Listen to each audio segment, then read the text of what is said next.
Hello student, I am Babita Sharma, your Hindi teacher from LPM Public School. Welcome to in my online class. कल हम लोगों ने आपकी book व्याकरण से चैप्टर फर्स्ट पढ़ा जिसका नाम था भाषा, बोली, लिपि और व्याकरण। भाषा, बोली, लिपि और व्याकरण। हम लोगों ने इस चैप्टर में भाषा किसे कहते हैं, बोली किसे कहते हैं, लिपि किसे कहते हैं और व्याकरण किसे कहते हैं, इन सब की जानकारी हम लोगों ने कल इस चैप्टर में ली। एक बार मैं फिर से रिवीजन कर देती हूँ कि वो भाषा किसे कहते हैं। तो भाषा वह साधन है जिसके द्वारा हम अपने विचारों का आदान प्रदान लिखकर या बोलकर करते हैं। भाषा के दो रूप हैं, लिखित और मौखिक। उसके बाद है कि फिर हमने पढ़ा बोली कि बोली किसे कहते हैं। तो भाषा के क्षेत्रीय रूप को बोली कहा जाता है। भाषा के क्षेत्रीय रूप को बोली कहा जाता है। उसके बाद हम लोगों ने पढ़ा लिपि कि लिपि किसे कहते हैं। तो भाषा के लिखने के लिए जिन चिन्हों का प्रयोग करते हैं वो लिपि कहलाती है और हर भाषाओं की लिपि अलग अलग होती है। फिर हम लोगों ने भी पढ़ा मातृभाषा कि जो बच्चे अपने परिवार के बीच माता पिता के बीच जो बातें सीखते हैं वही मातृभाषा कहलाती है। उसके बाद हम लोगों ने पढ़ा व्याकरण कि व्याकरण किसे कहते हैं। तो व्याकरण वह शास्त्र है जो हमें भाषा के नियमों की जानकारी देता है तथा किसी भाषा को शुद्ध रूप से बोलना तथा लिखना सिखाता है। आज हम अभ्यास कार्य करेंगे, इस चैप्टर का अभ्यास कार्य करेंगे कि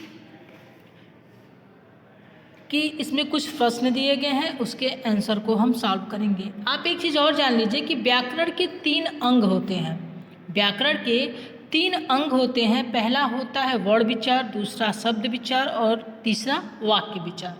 वर्ण विचार किसे कहते हैं? इनमें वर्णों के बारे में विचार किया जाता है। वर्ण किसे कहते हैं? क, ख, ग, घ, ङ, जो ये है। तो वर्ण विचार में इसमें हम वर्णों के बारे में विचार करते हैं। शब्द में इनमें हम शब्दों के बारे में विचार करते हैं और वाक्य में इनमें हम वाक्यों के बारे में विचार करते हैं। क्योंकि वर्ण भाषा की सबसे छोटी इकाई है तो वर्णों के ही माध्यम से शब्द बनता है और शब्दों के माध्यम से हम वाक्य बनाते हैं। अब हम पहला क्वेश्चन है कि भाषा किसे कहते हैं। कल हमने पढ़ा कि भाषा किसे कहते हैं। तो विचारों के आदान प्रदान के साधन को हम भाषा कहते हैं। आप ऐसे भी कह सकते हैं कि वह भाषा वह साधन है जिसके द्वारा हम मनुष्य अपने विचारों का आदान प्रदान बोलकर या लिखकर करते हैं। फिर आपका दूसरा क्वेश्चन है कि मौखिक एवं लिखित में क्या अंतर है। तो मौखिक का मतलब होता है जब मनुष्य अपने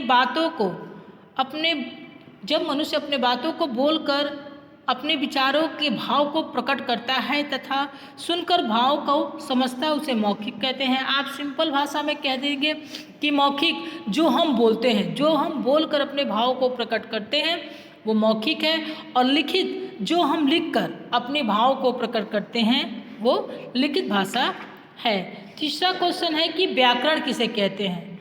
व्याकरण तो ही वो शास्त्र है क्योंकि अगर हम लोगों को अगर व्याकरण का ज्ञान ना हो तो हम कोई भी चीज़ सही ढंग से नहीं पढ़ सकते हैं, चाहे वो शब्द हो, वाक्य हो, क्योंकि व्याकरण का ज्ञान होना आवश्यक है। तो व्याकरण किसे कहते हैं? व्याकरण वह शास्त्र है जो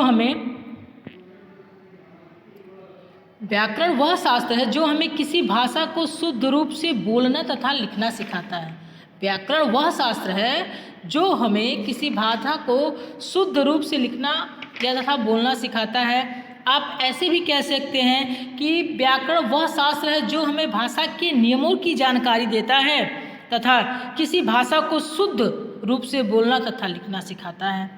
फिर आपका दूसरा है एक्सरसाइज अभ्यास कार्य में कि सही शब्दों द्वारा वाक्यों को पूरा करिए। ये फिल इन द ब्लैंक्स है। दिया है कि किसी भाषा को लिखने के लिए हम जिन चिन्हों का प्रयोग करते हैं उसे क्या कहते हैं? लिपि कहते हैं। किसी भी भाषा को लिखने के लिए जिन चिन्हों का हम प्रयोग करते हैं उन्हें लिपि कहते हैं। दूसरा है कि भाषा के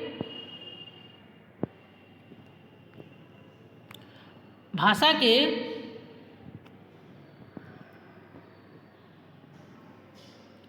भाषा का क्षेत्रीय रूप क्या कहलाता है? बोली। भाषा का क्षेत्रीय रूप, भाषा कई होते हैं, लेकिन जब भाषा एक ही भाषा अलग अलग स्थान पे अलग अलग तरह से बोली जाती हैं तो उसे बोली कहते हैं। और बोली में साहित्य की रचना नहीं मिलती है, बोली में साहित्य की रचना नहीं मिलती है, इसीलिए भाषा का एक क्षेत्रीय रूप होता है, बोली का एक क्षेत्रीय रूप होता है। ज्ञान का संचित कोश क्या है? साहित्य। ज्ञान का हमने कल पढ़ा था कि प्रत्येक भाषा में ज्ञान की बातों को संग्रहित करके रखा जाता है, ताकि अगली पीढ़ी उस ज्ञान का लाभ उठा सके। ज्ञान का यह संचित कोश ही क्या कहलाता है? साहित्य कहलाता है। फिर है आपका नेक्स्ट है, विचारों के आदान प्रदान के साधन को हम क्या कहते हैं? भाषा कहते हैं। फिर है, द्वारा हम भाषा को शुद्ध रूप से बोलना तथा लिखना सीखते हैं। तो व्याकरण के द्वारा, अगर हमें व्याकरण का ज्ञान ना हो तो किसी भाषा को हम शुद्ध रूप से ना बोल सकते हैं, ना हम शुद्ध रूप से लिख सकते हैं। तो भाषा का ज्ञान हमें किससे होता है? व्याकरण। व्याकरण वह शास्त्र है जो किसी भी भाषा को हमको शुद्ध रूप से बोलना और लिखना सिखाता है। फिर आपका तीसरा क्वेश्चन है, सही गलत का है, कि लिखित भाषा में ध्वनियों का प्रयोग होता है, तो ये रॉन्ग है। हिंदी की लिपि देवनागरिक है, ये सही है। उसके बाद है, विश्व की सभी भाषाओं की एक ही लिपि होती है, ये गलत है। अलग अलग भाषाओं की अलग अलग लिपियां होती हैं। मौखिक भाषा को हम ध्वनियों के माध्यम से समझते हैं, ये सही है, क्योंकि जब हम बोलेंगे तो ध्वनि निकलेगी, तो हम मौखिक भाषा को ध्वनियों के माध्यम से ही समझते हैं। जो भाषा बच्चा घर में अपने माता पिता से सीखता है उसे मातृभाषा कहते हैं, ये सही है। क्योंकि जब बच्चा जन्म लेता है तो डायरेक्ट स्कूल में नहीं आता है, वो 1 साल 2 साल 3 साल बोलने बैठने का किसके बीच सीखता है? अपने माँ बाप के बीच में, अपनी फैमिली के बीच में ही सीखता है। तो जो बच्चा सबसे पहले अपने घर में अपने माता पिता के बीच में सीखता है वही क्या कहलाता है? मातृभाषा कहलाती है। नीचे दी गई कुछ लिपियां हैं, उन भाषा की ये लिपियां हैं। चित्रलिपि, तो चित्रलिपि चीनी भाषा है, हिंदी का देवनागरिक है, बांग्ला का बांग्ला ही है, अंग्रेजी का रोमन है, गुरमुखी का पंजाबी है और उर्दू का फारसी है। हर भाषाओं की अलग अलग लिपियां होती हैं। हिंदी, मराठी और संस्कृत की एक लिपि होती है देवनागरिक। हिंदी, मराठी और संस्कृत की एक लिपि होती है, वो है देवनागरिक लिपि है। पंजाबी की गुरुमुखी होती है, चीनी की चित्रलिपि होती है और अंग्रेजी, जर्मन, फ्रेंच की एक लिपि होती है रोमन। इन 3 भाषाओं की एक होती है।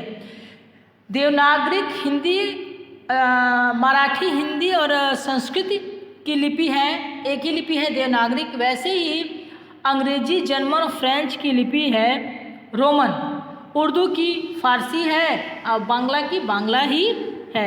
सही मिलान कीजिए।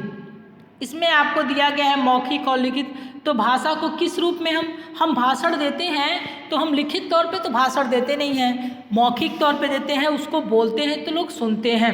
हम बोलते हैं, हम अपने भावों को बोलते हैं तो अगला उस भावों को सुनकर समझता है, तो ये मौखिक है। ईमेल हम बोल के नहीं, हम लिख के किसी को, हम ईमेल टाइप करते हैं मोबाइल पे और उसको लिख के दूसरे के ईमेल पे भेजते हैं, तो ये लिखित भाषा है। समाचार पत्र को हम पढ़ते हैं और दूसरे को पढ़ के सुनाते हैं, तो ये मौखिक में आएगा। समूह में मित्रों की बातचीत करना, समूह में मित्रों से बातचीत करना, ये भी मौखिक है। जो हम लोग वार्तालाप आपस में गुफ्तगू करते हैं वो मौखिक तौर पे करते हैं। लिख के, कोई समूह में हम बैठे हैं तो लिख के नहीं करते हैं, आपस में हम लोग गोष्ठी बना के आपस में बातचीत करते हैं, तो ये आपका मौखिक में आएगा। कविता सुनाना, पोयम भी हम सुनाते हैं तो बोलकर ही सुनाते हैं, ये भी आपका लिखित में आएगा। पत्र लिखना, पत्र अगर हम लिखते हैं तो हम उसे लिखित कहते हैं, क्योंकि हम पत्र बोलकर नहीं, लिखकर किसी को देते हैं। अध्यापिका का प्रश्न पूछना, आप क्लास में पढ़ रहे हो तो अगर आपके टीचर आपसे क्वेश्चन करते हैं और आप उसका जवाब बोलते हो तो क्या होगा, मौखिक में आएगा। पुस्तकें पढ़ना भी मौखिक में आएगा। SMS भी करना, आपका SMS हम जब लिखते हैं, टाइप करते हैं या मोबाइल में तो लिखते हैं, तो वो आपका लिखित में आएगा। नानी की कहानी सुनाना, ये आपका मौखिक में आएगा। तो आज कल हम लोगों ने पढ़ा था इस चैप्टर को, और आज हम लोगों ने इस चैप्टर का जो एक्सरसाइज है, जो अभ्यास कार्य है कि हम लोगों ने वो किए कि भाषा किसे कहते हैं, मौखिक एवं लिखित भाषा में क्या अंतर है, व्याकरण किसे कहते हैं, लिपि किसे कहते हैं। तो कल हम लोगों ने इस बुक को पढ़ा और समझा। आज हम लोगों ने उसके अभ्यास कार्य को किया।